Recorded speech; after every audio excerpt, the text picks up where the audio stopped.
seems that we do have 7 people watching. And our deepest apologies for those of you tuning in to this debacle. Yes. So the audio has been fixed. Now, This did again, not was planned. so why was there, where, are you on a secret mission? Is that why? I am on a secret mission. I am not in the studio this particular week. Really? I am some distance from Oh my the studio. gosh, you're right. Whoa, that's kind of Yes, freaky. You're not I know. there. I can't see you. I'm looking for you, but you're not there. Now, well, so where's your dog, Boozy? Is there Boozy around? Boozy is around, although I have ensconced myself in a far corner of the premises where we can have no interruptions from a lively, very energetic yellow lab. And Boozy is her, right? Yes, sir. Her Yes. actual name. Well, yes, it's a bit of a nickname, but one that is frequently employed. Okay. So, all right. So, but you're not going to give your specific location because you're undercover? I am undercover, yes. And Okay. I need to return in one piece. So we will endeavor to make sure that happens. Okay. Well, And you are in the studio, and you are yes, I'm manning the still. helm. Wait, what?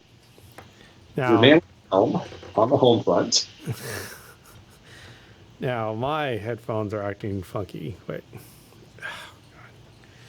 Well, there is just no shortage of issues, is there? Yes, it's a beautiful day here in sunny St. Petersburg. And all right. So now you're a little pixelated also. I see. That seems to be a streaming issue, perhaps. Yes, that is a definite streaming issue. That is an unfortunate streaming issue. Of course, when we tested this out at length, just yesterday, we had none of these issues. The audio worked beautifully. Yeah. The video looked amazing. And now And the now, audio. if you're doing it for real, everything is falling apart. And now So the perhaps our best bet on this particular evening, May 23rd, 2018, we are wild, as you can tell. And perhaps our best bet tonight is to have more of an abbreviated version. You know, we have nine people watching, so maybe all this drama is causing more people to watch. Well, this is the looky-loo effect. Watching a disaster. Slowing down to watch the carnage before them. 10 people are watching now. Oh my gosh. I don't know. Why did we have to hit double digits tonight? Because now, I don't know if it's the headphones or what, but you're very, very muffled now. Great. Well, you're monitoring the chat, right? So we can at least know if this is a personal problem that you're having or something that's affecting everyone. Yes. Okay, I'm very upset about pixelation. I feel like that is just a real bummer. But what can you do? Well, yeah. Maybe that. Yes. Actually, I do have a thought on at least temporarily addressing the pixelation. Could we go to my screen? Do we dare try to do that? Okay, let's do that. Okay.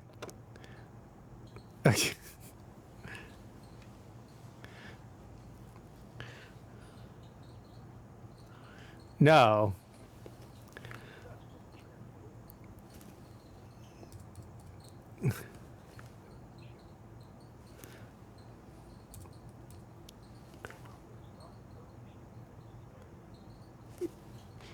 Well.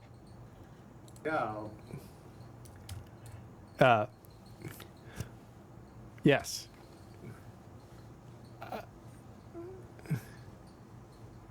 I'm just trying to hear. What? Well, no. Yes. Yeah. No, I can hear you, but for some reason, I don't know why your audio. I'm trying to hear.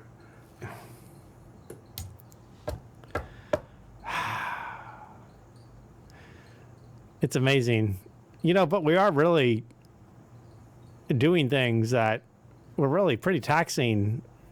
We have many, many things open, running multiple things, and using the USF's Ethernet connection probably to, and Skype's and everybody else's to the max here.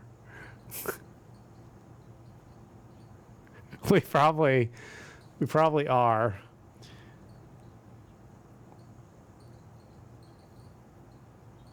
Yes. So Lorian chatted. The sound is weird too, and I don't know if people can even hear you. I mean,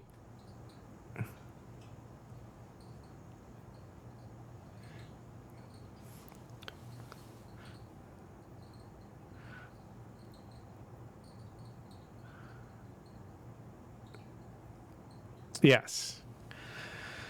All right. Yes. Yes. Am I what? Monitor. Wait, I can hear you a little bit. Very, very muffled.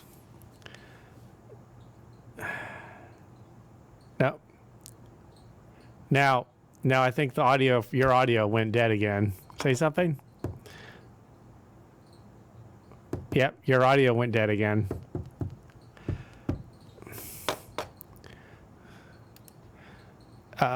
Yes.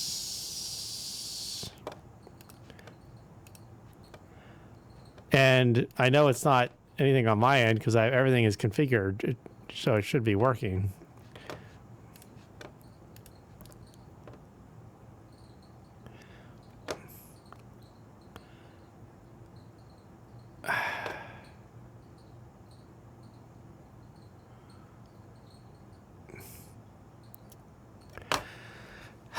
I'm not sure if this is going to work.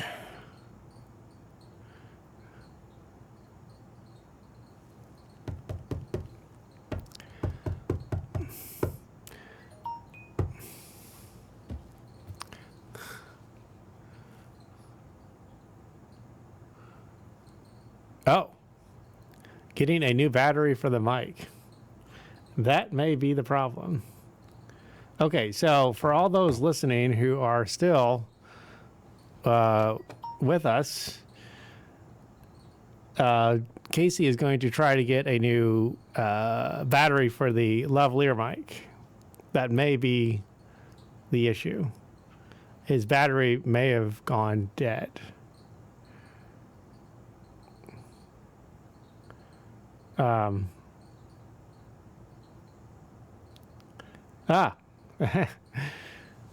So, okay. Oh, so, all right. So now, okay, I'll do a play-by-play so I can see Casey on Skype. So, now, so hopefully the microphone will be, I'm going to switch back there. So now we can see Casey trying to put on his microphone.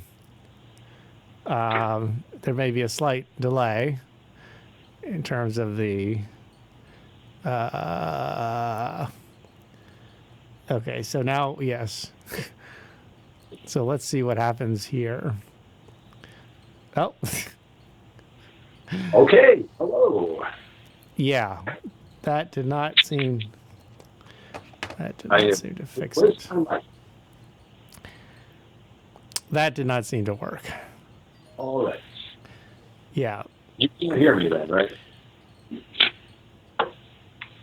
Yeah, that did not do anything, actually. Could you say some more things? Can you hear me? Can you hear me? It's still very, very muffled.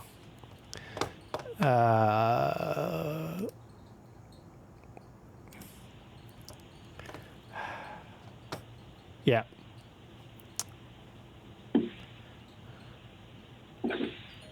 So we do have a pretty active chat going on right now.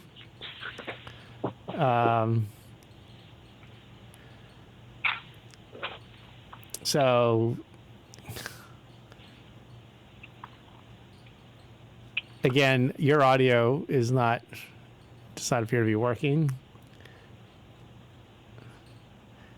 And Corey says, what if he, being Casey, tells Chris everything to say and then Chris does the show? That's an interesting concept. Not really appreciate the suggestion. Oh, wait, no, Lorian says that she can hear you now. So Casey, say some more stuff. I will try to talk. There. Okay, see now. Sorry, no, keep going. Say something. I won't say anything. Keep going. So, if you're still hanging in there, again, our deepest apologies for this experience. It is as painful for us as it is for you. We will get through it together, and hopefully, mercifully, it will end soon. You know, maybe the stream just can't handle, because there's definitely an audio and video components where are really lagging. So maybe for some reason it just can't handle all of these things going on at once. Either Wirecast or something else.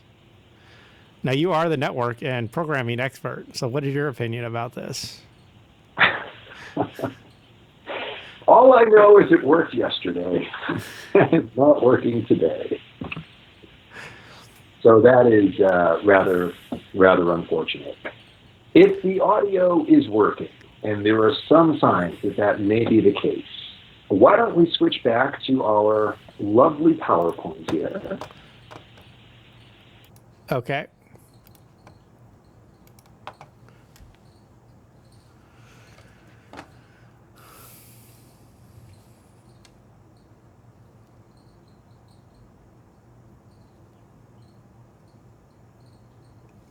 Okay. See, interestingly enough, the audio comes and goes. So it definitely seems to be definitely a streaming data bandwidth issue problem thingamajig.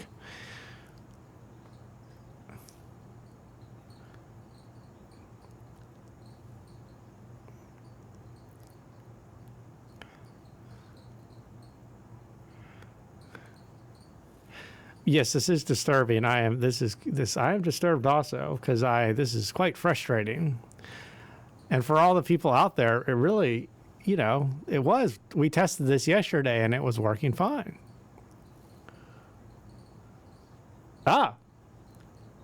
Interestingly enough. Okay, so, all right. So some people in the chat room have said that when the PowerPoint is on, they can't hear you. Interestingly enough. So I'm going to switch back to you. Okay, so yes.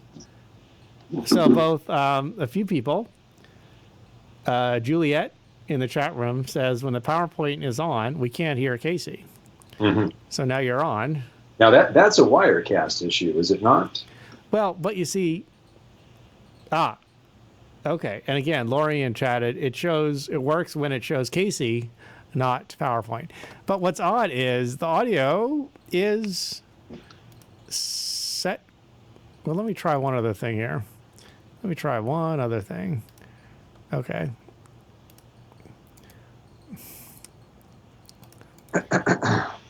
Okay, so now I'm going to go back to PowerPoint again. Okay. Oh, okay.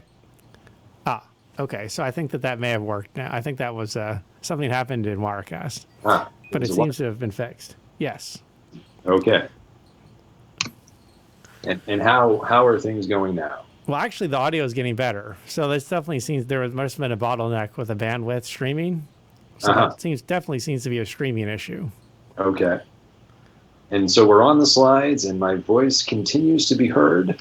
Yes, your quality, it's still muffled, but it's getting better. All And right. that's what people in the chat room are saying. So Including, we will strike while the iron is hot and see if we can eke out 5 or 6 minutes of suitable bandwidth here to get through these slides. So let's talk a little bit about a few things here today, if we can, in at least a few minutes that we can continue streaming. I wanted to, you can still hear me, Professor Campbell, right? yes, yes. Okay, thank goodness. I'm Yes. becoming very insecure. Nothing is working. No one can hear me, and my slides are not in English. Or No, I think it's actually now the quality is getting better for both the video and the audio, which must have I guess the bandwidth has been unclogged or whatever you want to call it. that is the technical term, when bandwidth frees up.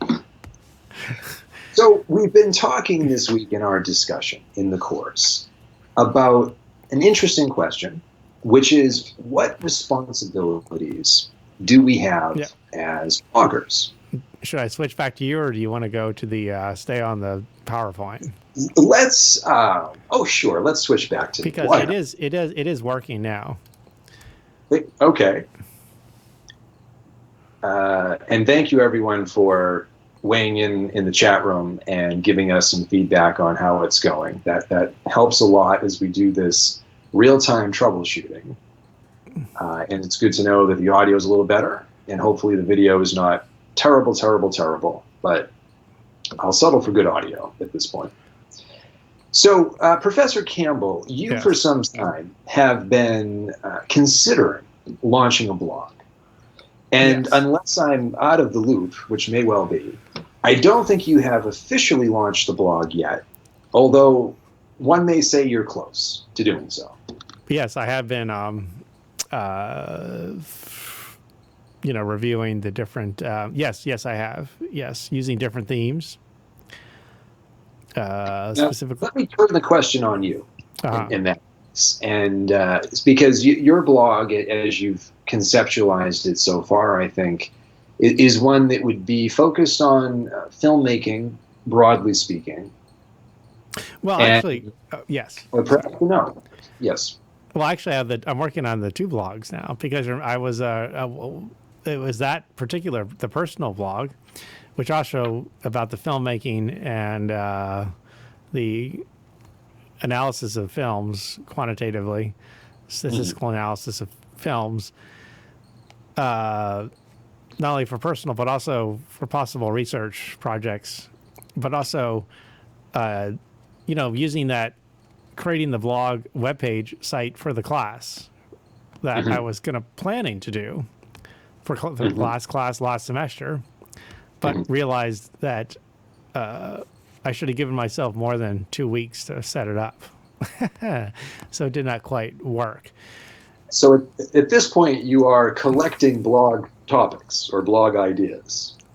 Yes. So those two blogs are the main blogs that I'm working on. Yes. All yes, right. indeed. So in thinking of either one of them, or thinking of both of them, do you personally feel like you have any responsibility to your audience, people who may come and find your blog? Well, yes, that's quite interesting. If it's for the class, a class blog, an academic blog for a class that I will be teaching in the spring of next year, then there are definitely responsibilities, ethical responsibilities, and both legal responsibilities too, I assume, for the university. In other words, I can't just put willy-nilly whatever I want. It has to follow the guidelines of the university. So that's an interesting thought. So you would be blogging in a quasi-personal manner, but you would also be representing the university in that blog. Right. It would be a blog, website/blog. And I know that gets kind of fuzzy, when a website/blog becomes a, whatever it is. But yes, it would be in the role of a university. So there are different responsibilities. for as opposed to a personal blog, which would just be more of a. But even then, if it's the personal blog turns into possible research opportunities, then there's responsibilities there in terms of doing ethical research type responsibilities for that. So this is a good point. And to further that a little bit, I'm not sure this has been completely sorted out yet, but there are interesting cases where people who are blogging completely on their own, let's say it wasn't connected to a class, but those people do have a professional affiliation. So let's say you're blogging about socks, but you are still Professor Christopher Campbell, and you have a known reputation, and you are known to be connected to. Why would I now blogging about socks? You said socks? Socks, yes, footwear. Let's say footwear, but I was thinking specifically socks. Well, I don't know. That's just a strange image in my head. The thing is, footwear. Suppose that you had some very controversial thoughts that you were sharing about footwear. Well, there could be some controversial issues surrounding footwear. I'm sure that there are. And you could possibly get into some very heated topics. So Corey finds your topic about blogging about socks funny. Well, I think, I can't say for sure, but I would imagine there are some very well done sock blogs out there. It's not a genre that we've talked about much in the course yet, but one never knows. But the point being that if you were blogging about something completely separate from your class, you are still who you are, and you still have a professional association. And if you said something very controversial or contrary to the mission, vision, or values of the university, that could still be a problem for you. Well, yeah, you have to be very, very like as a teacher, you have to be you have to follow certain rules and responsibilities as a teacher in a particular setting. Even outside of work. So, there's certain things you can and can't do. Absolutely. And now this is not necessarily a legal responsibility, but it is a professional responsibility. And what I'd like for the class to consider is if you're blogging, and even if you're blogging completely on your own, you are still representing yourself.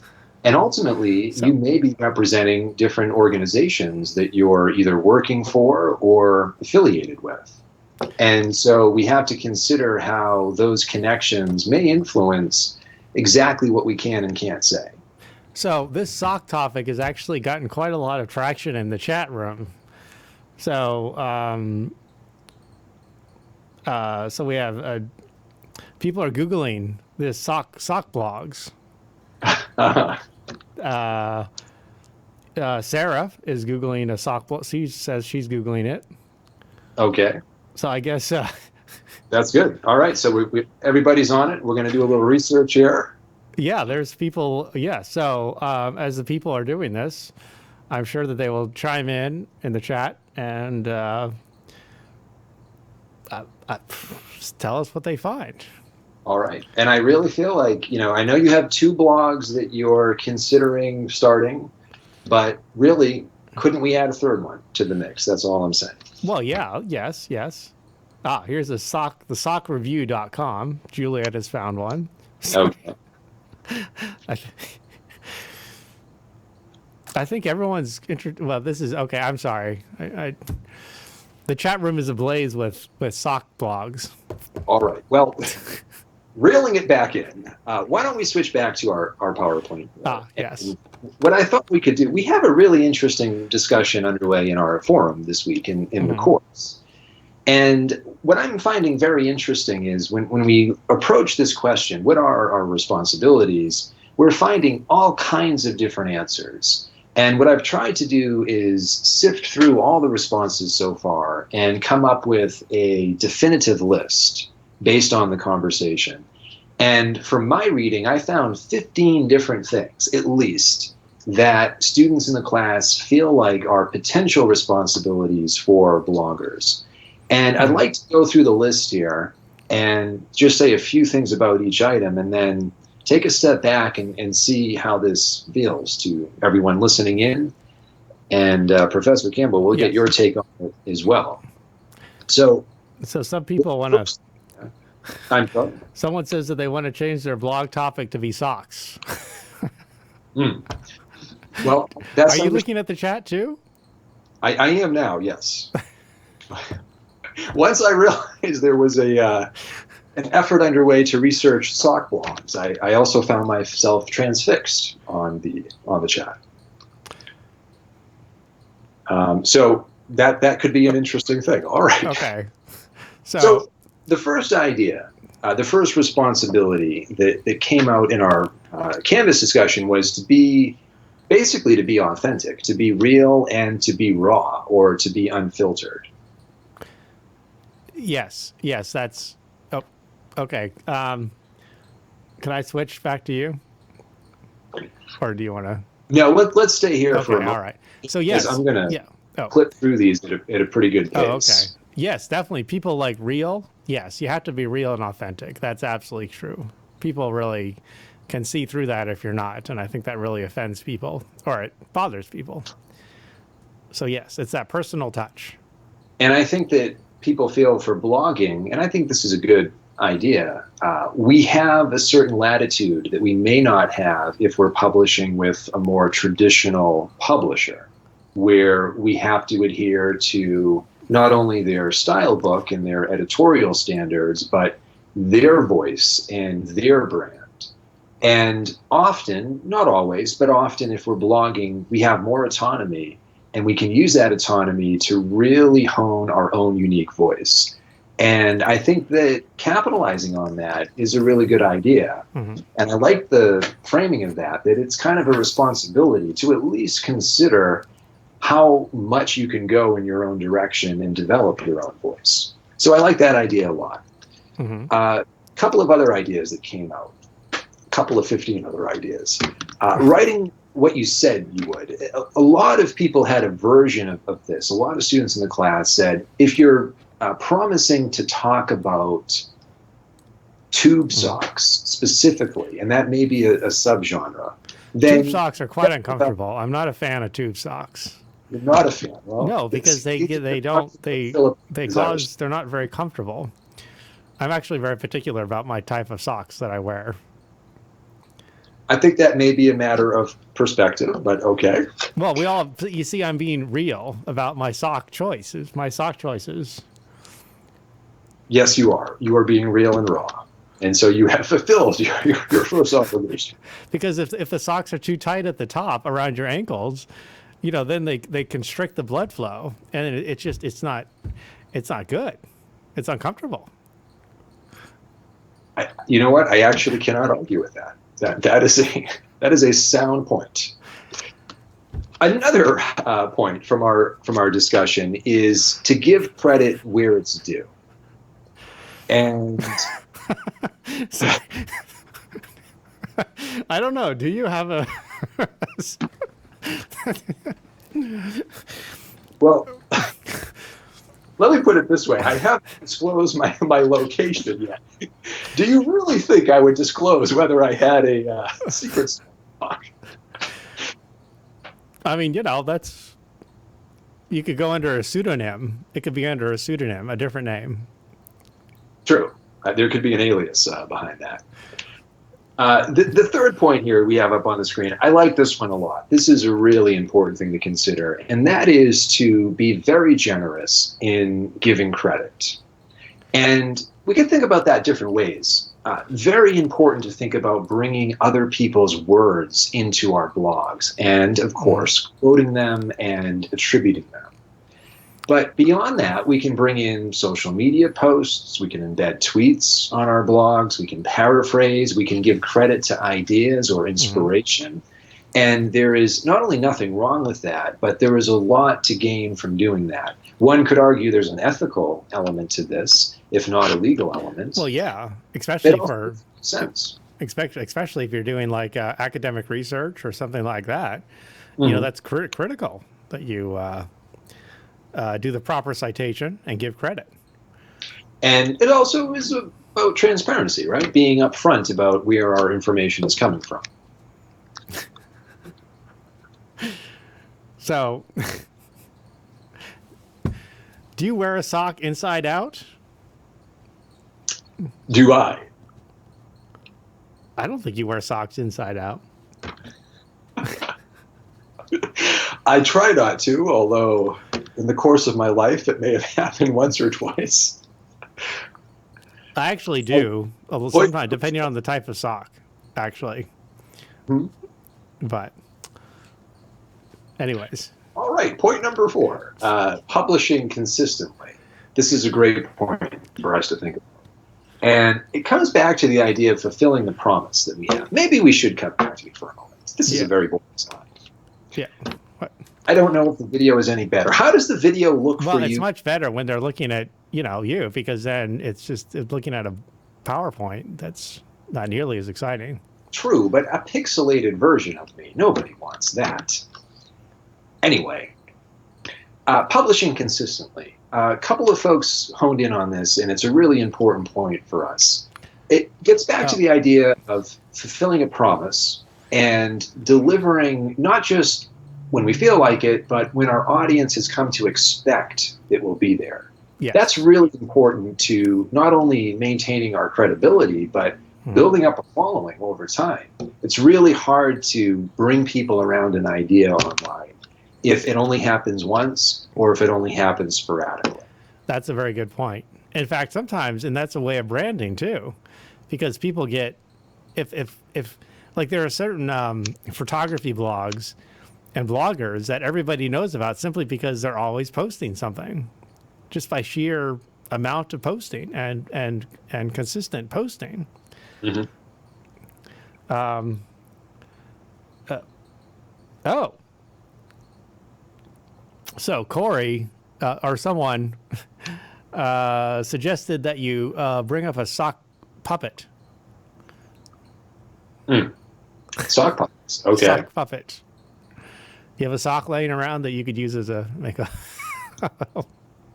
sock puppet. Well, personally, I believe sock puppets are things to be designed, and so. Now you can see the chat room is blowing up. This sock blog, this sock topic, for some reason is completely everybody's into into that. Sorry. Oh, I see. Dry fit socks. That's an interesting. See, we could Now, come up with. Wait, Yeah. what are dry fit socks? What is that? I've never heard of that. I would be guessing if I were to answer that question. So I will wait for Misty to illuminate that for us. Let's go good. back to the slides. Okay. Yes. All right. So another consideration is to think about your audience, and in this case, our audience has gone down the sock path. So we will try to accommodate that as we progress here. This came out in a couple of different ways in our discussions, but basically what I was hearing people say is you got to listen to what your audience is saying and reacting to. Now, that doesn't mean you need to have an upheaval and change everything you're doing to accommodate what your audience wants. That may not make sense.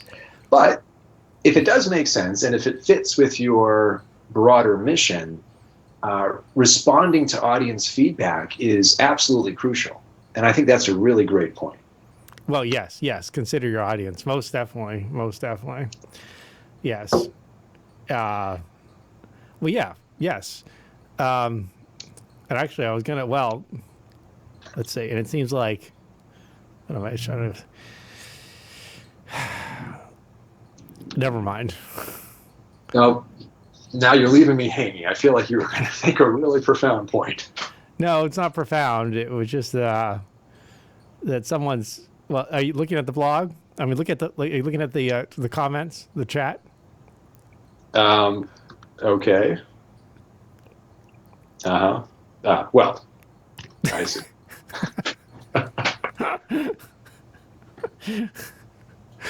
Just I was considering your audience. Well, Yes. Yes. Well, we have not abandoned socks by any means. I am continuing to think about ways to incorporate them into the show here, I think they're for expecting sure. a sock puppet at some point. Okay, well, given our technical challenges today so far, that feels like it may be a little much, but perhaps next week. Perhaps. Another point that we have on the screen here is to own our words. And by that, we simply mean taking responsibility for what we're publishing and recognizing that our words can have an impact, both positive and negative. This is true for any kind of publication and certainly for blogging, even though we may not be licensed media practitioners. We have a platform. Well, yes. You do. And I see you are So, you're so there seems to be a revolt. So people are revolting about the idea of abandoning socks. Stick to your style. not, What? all right. Well, sorry. And there's a funny play on words. I have to admit, Sarah's pun is quite funny. Mm. Now the puns are coming. I like it. Very Is that good. a pun? That's not really a pun. I don't know what it is. Anyways, so what do you own your words? You mean what is it? What do you mean by that? And stick to your style. By Yes. other words, I mean, and this is, by the way, I should be giving credit to our students because this is my attempt to summarize a very interesting discussion that's been unfolding in the course this week. But by own your words, I mean to take responsibility for what you're saying and to recognize the impact that your words can have. If you're going to say something controversial, for example, you need to be ready to stand by those words. Well, yes, because words definitely have power. That's for sure. Being consistent comes out in a lot of different ways. One of them is simply being consistent in when and how often you post, but also in sticking to the style that you develop. So over time, you will develop a voice, hopefully a really strong and distinct voice. And if you abandon that midway through your blogging career, that is going to be detrimental. So, like sticking to the sock style, because it seems like people are definitely, again, fixated on these socks. Well, I don't think it's an understatement to say that we have a moral and ethical responsibility at this point to continue discussing socks. We have gone down that path far enough that we need to see it through to its logical conclusion. Sounds like that may well be sock puppets. Yes. Now, yes, which may or may not come back at some point. See, now this point that I've brought up here, this is an interesting one for us to consider. Yes, this is an interesting one. And again, I'm merely paraphrasing what our astute students observed earlier in our discussion. This gets back to the idea of listening to a point, but making sure that everything kind of gets filtered through what we've decided is the right direction Well, yes. for blogs. Well, yeah. Well, yes, because there has to be, or else chaos ensues, and you just have utter chaos. And you lose your focus, and people don't know what your blog is about anymore. And I think maintaining that consistency is crucial. Along with Sarah's on a roll in the chat room, I have to admit. Quite funny. So maintain quality. You have to maintain the proper quality of the sock puns. Yes. So, and your sock posts really need to maintain their quality. I think that it would be a big mistake, for example, to only focus on athletic socks. Or dress socks or everyday socks. Exactly.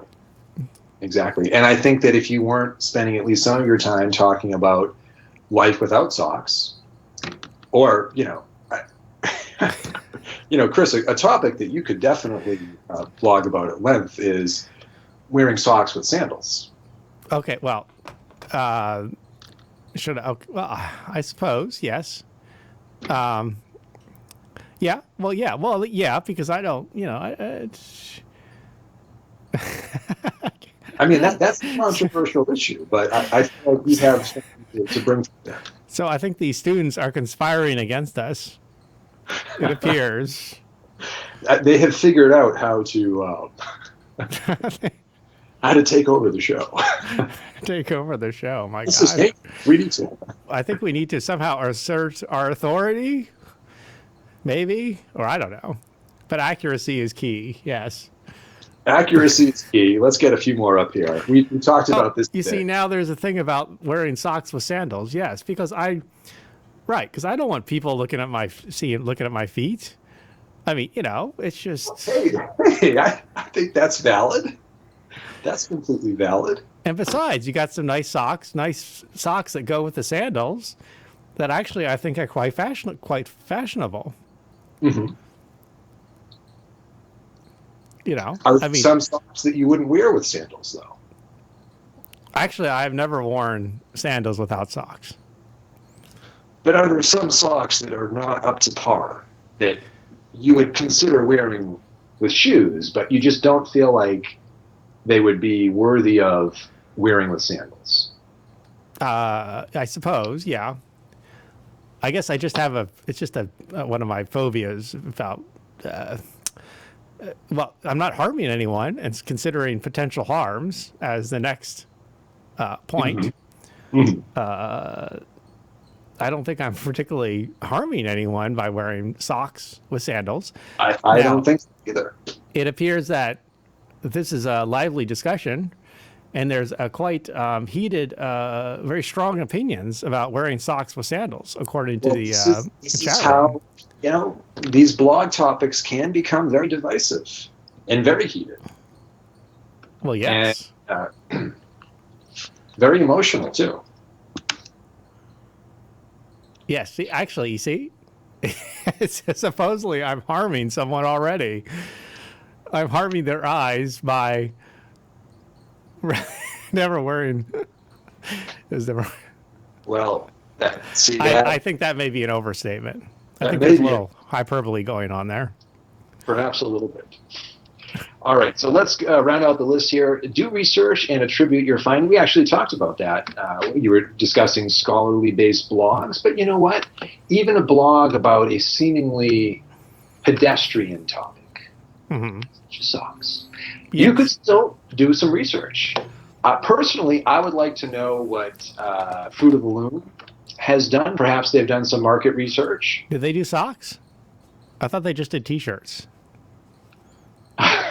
Well, I was almost certain that Fruit of the Loom had socks, but perhaps not. Hanes? I don't know. I don't know. Who are the sock manufacturers? Can we even answer that question? And what are the latest sock trends? That would be something to consider in terms of being current with our blogs.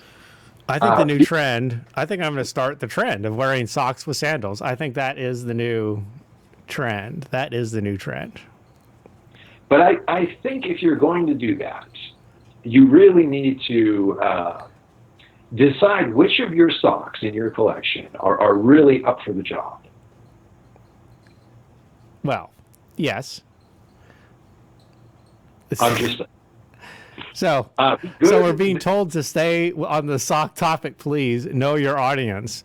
So the student, our astute and students are telling us that we need that. Well, I'm glad they're listening to these lessons. Final 2 points here are to be current.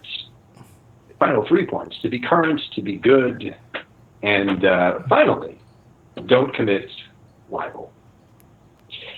That's a good one to consider.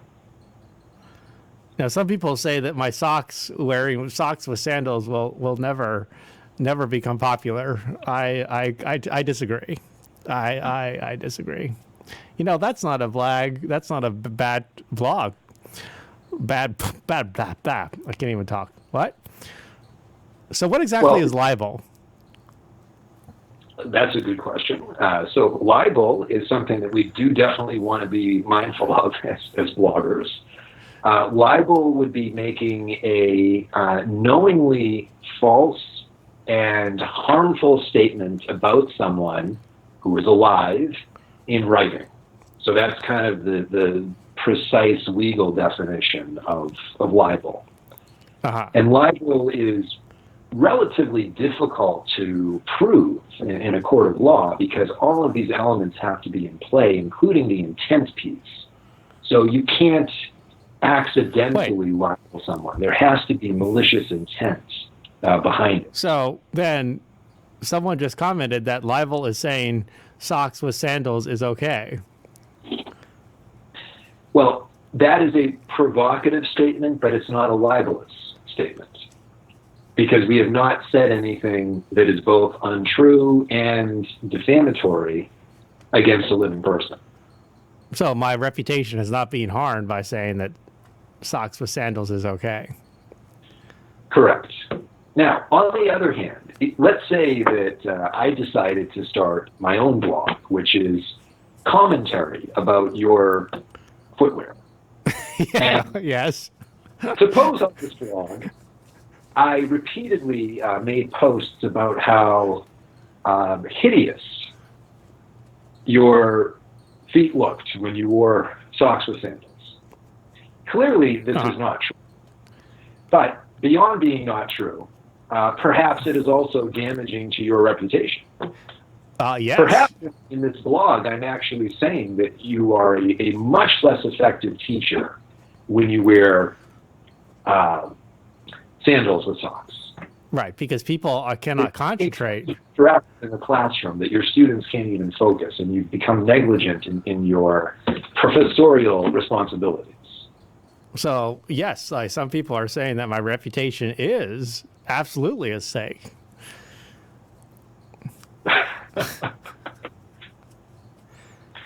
So if I were making these kind of statements about you, if I was perhaps also suggesting that you were committing crimes in your socks and sandals. Can I cut back to you? Sure, why not? Okay. So what was that last thing you said? Well, the last thing was if I was suggesting that you were engaged in criminal activity while wearing socks and sandals. Some would say that merely wearing them is criminal, but if you were engaged in some actual crimes, and I was detailing this on my blog, and I was saying some very unkind things about you, this could definitely begin to venture into the realm of libel. But that's how the police could find me. They would just say, look out, they're putting an APB for some individual with a hat and wearing sandals and socks. Yes. They would definitely have a few clues to work from. Okay. Well, I want to wrap up today, and I see that we have 3 precious minutes left. And I do want to talk about, in those 3 minutes, 3 different kinds of blog posts that we can be thinking about writing. Oh, so Corey brings up an interesting point. It's a fashion crime. Now, is that a crime? Is there such a thing as a fashion crime? Mm-hmm. And in what jurisdiction are we talking here? Well, yes, exactly. Exactly. All right, let's cut back one more time to our slide. Yes. Okay. There we are. Okay. So 3 different kinds of blog posts. I have begun reading through the first blog post for the class and posting feedback. So if you haven't gotten your scores and feedback on that just yet, you will very soon. And in reading those posts, which were really well done and really well researched, and I feel like everybody is already doing a really good job developing their personal voice on their blogs. And across all those posts, all 56 or so of them so far, it occurred to me that every time we set out to write a blog post, there are really just a couple of different kinds of posts that we could be writing. And as you go forward with your own blog, I really want you to consider this. Every time you're sitting down and brainstorm a new post, which of these three are you going to be writing? Focus on one. Maybe you can incorporate some of the others, but focus on one and make sure everything you put into that post is forwarding that goal. So, number one, I'm going to call this Make Me Know posts. Make Me Know posts are posts that teach me something. They give me some knowledge. They give me some information that I'm going to keep. An example may be how to wear, what kind of socks to wear with your sandals. Exactly. So it's sort of like a how-to. And perhaps you would have examples. Perhaps you would talk about color coordinating. Perhaps certain kind of sandals work better with certain types of socks. Argyle socks, I don't know, maybe work really well with sandals or maybe they don't. But you have tips and tricks and strategies. Socks with a different color front half work quite well. Actually. There you go. That's a great example. So that's number one. Number two, what we would consider Make Me Think posts. These are posts that are designed to get your audience considering something from a new perspective, something that they hadn't really thought about before. So perhaps you're trying to make a persuasive argument, you're covering a well-known topic, but you're doing it from a different perspective. And the idea here isn't so much to transmit ideas, but it's to get your audience thinking about something that they hadn't considered before. Like, so maybe getting them to think about how wearing socks with sandals is not a bad thing. Exactly. That would be a Make Me Think post. So it's a persuasive argument type of post. And finally, our third type of post is going to be our Make Me Feel posts. And these posts are designed to elicit an emotional response. The goal here is to give value to our audience by making them feel something in particular. Well, yes. So how might you apply to your feel? Well, if it's cold outside, you can look fashionable because you can still wear the sandals, but still look fashionable, and your feet would be warm, so you would feel warm. As opposed to being cold. Let's cut back to the camera here because there's nothing else to see on the slides. So I was talking about more of a emotional kind of feeling, but I see what you're saying. We could also talk about tactile, physical. Well, I don't know. I've never thought about the emotional feeling of socks with sandals. That's a good question. Well, perhaps you wrote a post about how wearing socks with sandals at times can be an isolating experience. Oh, that's interesting. Yes. And, there are those looks that perhaps you come to know. The ridicule, yes. Derision, yes. The bullying. Browse. And perhaps this post would be designed to make me feel great sympathy. Or you could take it in a different direction and you could talk about how empowering it is to wear socks with sandals. Yes. And how you have accomplished the very best things in life with that particular footwear. And I could walk away feeling like, you know what? This is what I need to do. So that would be a Make Me Feel post. Well, and making people feel, that's the way that supposedly, isn't psychology says that if you make someone feel something, then then that's the way they'll really remember it the most. That's right. As opposed to just thinking. That's absolutely right. And so our Make Me Feel posts can have a big impact on our audience for sure, and can really make people feel an affinity for not only our topic, but ourselves as bloggers. So these are the basic tools that we want to use to reach our audience. Telling them things, getting them thinking about things, and making them feel things. If we can do those things in our posts, and if we have a good mix of those things, we're going to have a really solid foundation for our blog. Well, that sounds like very sound advice, I have to admit. And on that note, it has the time has reached. The time has come. I'm trying to think of okay, so I need some advice on what would be some sock jokes to end the show, some sock puns. So hopefully maybe someone in the chat room will chime up about some possible sock puns. If they're... All right. The chat seems to have gotten a little quiet. So yes, yes, it has. Well, I suppose people... Oh, well, that's okay. Sock it to them. Actually, that was not mine. I have to give credit to Sarah for that. Actually, that was not mine. So... Well done. Give him credit. Oh, did you see this, though? The last post? Hmm? I mean, the last message. No, I know. The expectations are out there. Oh my, this is too much. I don't know if I can handle it. Okay. I just can't believe we got all the way to 7 o'clock. Given how I know this is considering the distinct technical difficulties we were having earlier.